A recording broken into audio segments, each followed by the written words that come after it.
The thing I think distinguishes an expert from a novice is that experts spend more time on the preparation than the actual doing of what they are expert in. And if you're at the proposal phase, you just have to be prepared for questions that allow you to show how you understand what has been done in literature previously, and then how do you see your work making a contribution to that past literature.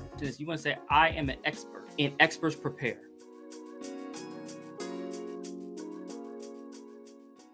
Today's episode is a must listen, a must watch if you are getting ready to defend your dissertation, whether it's your proposal or final dissertation, or you're interested in learning more about getting ready for the dissertation defense. If that's you, watch today's episode because we're going to talk about the 3 biggest mistakes that I see doctoral students make when they are going up for their dissertation defense. For you watching, my name is Dr. Ramon Goings. I am founder of Done Dissertation and host of From APD to PhD show. At Done Dissertation, our goal is to help you, the doctoral student, write and defend your dissertation in record time. In today's episode on how to navigate the dissertation defense, and I want to share with you the 3 biggest mistakes I see doctoral students make. This episode is going to be sponsored by the Done Dissertation Velocity Coaching Program. Our coaching program has the goal to help you, the doctoral student, write your dissertation and get out of your program quickly. So if you're someone who wants the infrastructure, you want the support, you want the community in order to finish, make sure that you reach out to us by going to www.velocitydissertation.com, or you can scan the QR code that is here on your screen to schedule a complimentary consultation with our team to learn more about how we can help support you to the finish line. And with that said, let's get into today's episode about the 3 biggest dissertation defense mistakes I see doctoral students make. I know it could be that time of year. Defenses are coming up. You're trying to get ready for yours. We got a lot of clients who are defending this particular semester.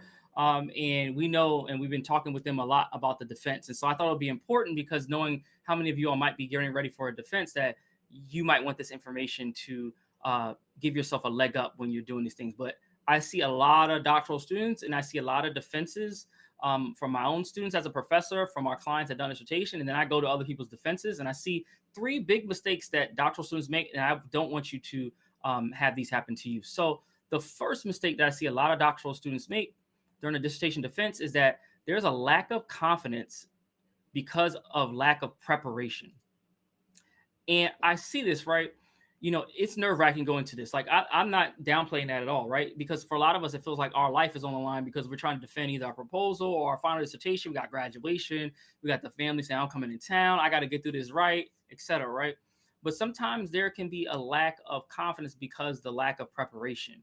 And what I say is that if you're looking to be an expert, the thing I think distinguishes an expert from a novice is that experts spend more time on the preparation than the actual doing of what they are expert in.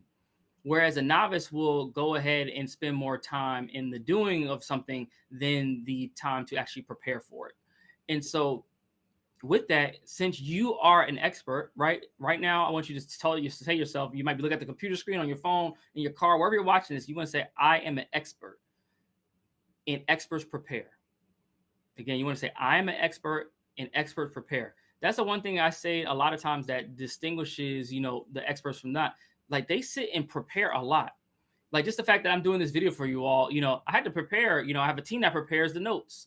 And then I have to look at the notes and then do some preparation and tweaking that fits, what I want to say for you all on this episode. Like, there's a lot of preparation work that goes into creating, a 15, 20-minute video. But sometimes we don't think about that prep work. And so I want you to take the same approach into your dissertation defense. And so what the preparation looks like is that you should have spent enough time getting your slides together.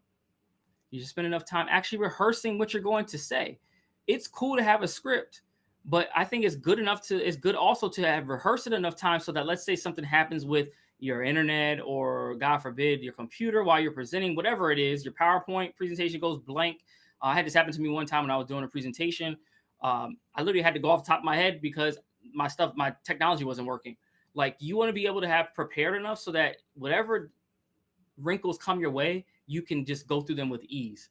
But a lot of times we don't approach it that way because we're so nervous. And I find that the more you prepare, the more confident you are. Because imagine, right? Let's say right now, something as simple as tying your shoes, right? If I was to tell you to tie your shoe, you could do that by itself, right? But then if I was to tell you to tie a shoe and then tell me about how your day went, You could do both of those, right, without any issue, because you have tied your shoes so many times that you can do it just like you just how you breathe. I guess it's something that comes natural, something that you can easily do, right? That is how I want you to go into your actual defense, like, because it's difficult to sit up in front of someone and then not be confident because you don't feel prepared.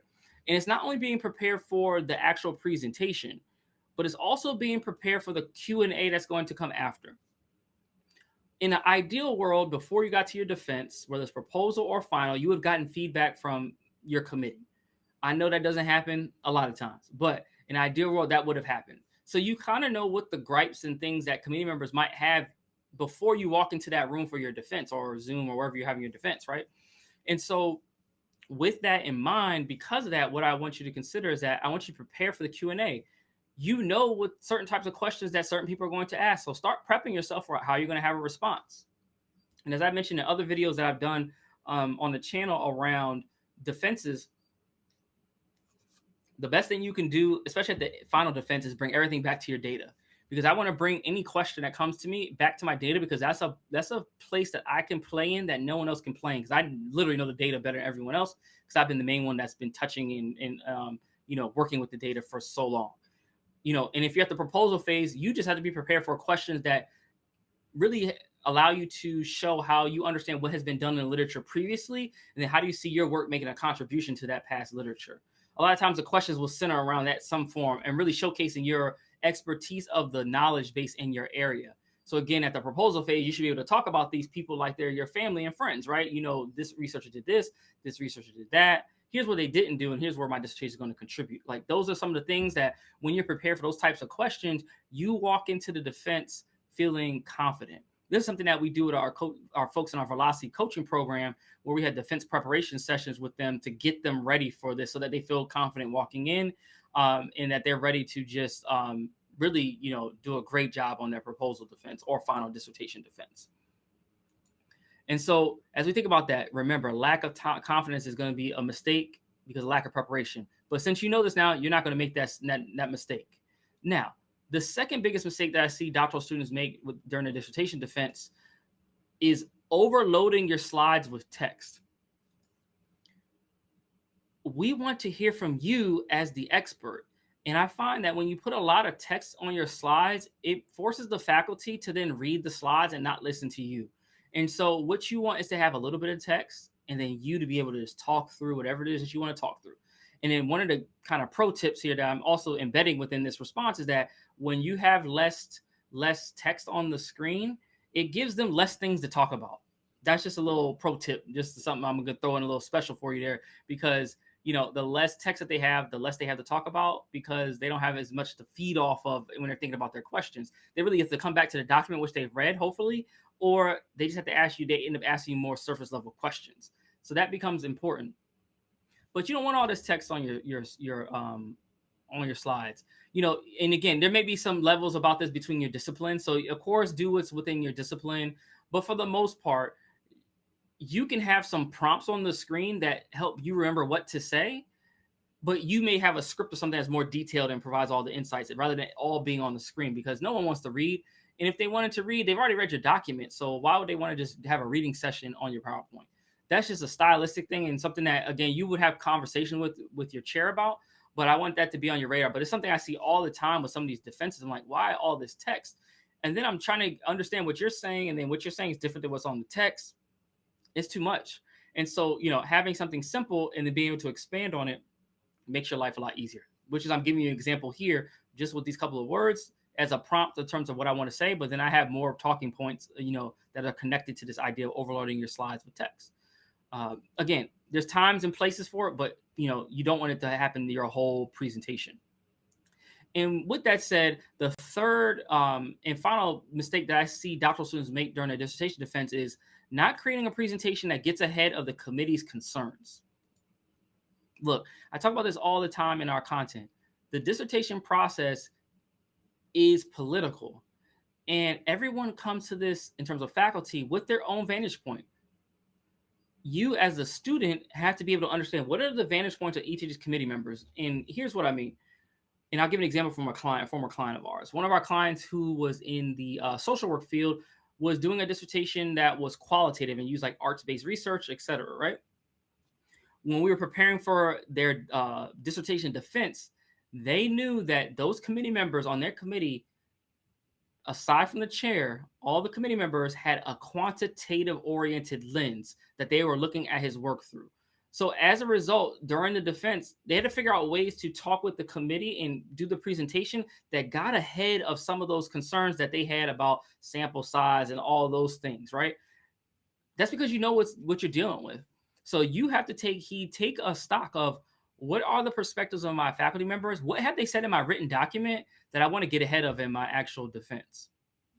Recently, one of our clients was doing a dissertation where they were looking at Black folks in a particular industry, but because of what they wanted to study, their framework didn't necessarily have a racial component on the framework, which was fine based on what they were studying, right?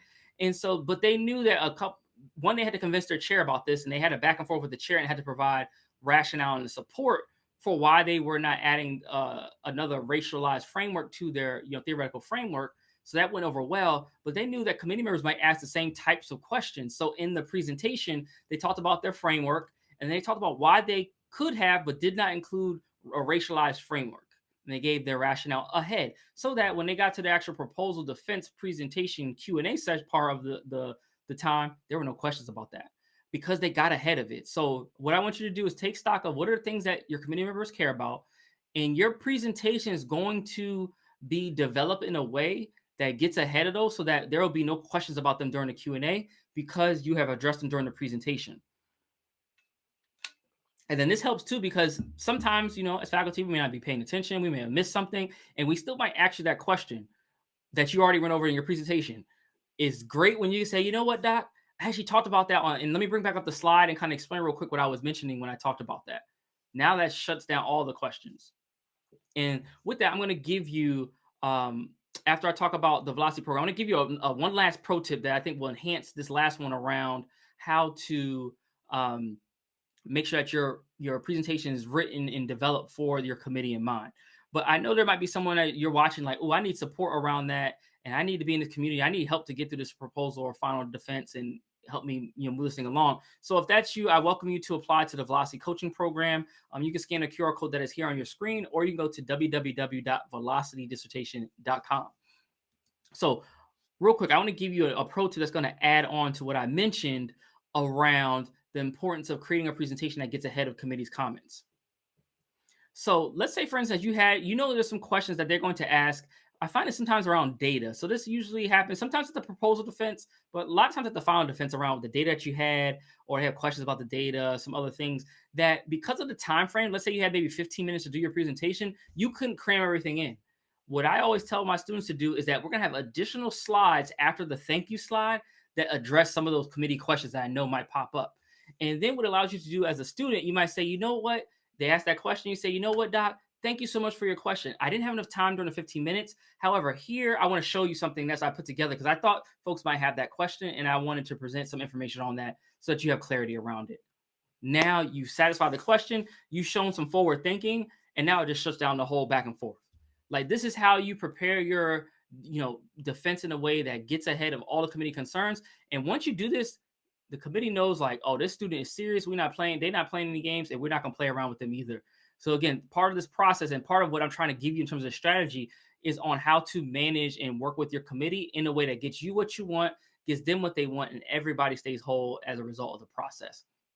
But I hope this was helpful for you. If you find that you need help, you need support, you want that environment to get through the dissertation process, you want feedback on your work, and you want this preparation to get you to your defense, schedule a complimentary consultation with us by going to www.velocitydissertation.com or scan the QR code that is here on your screen.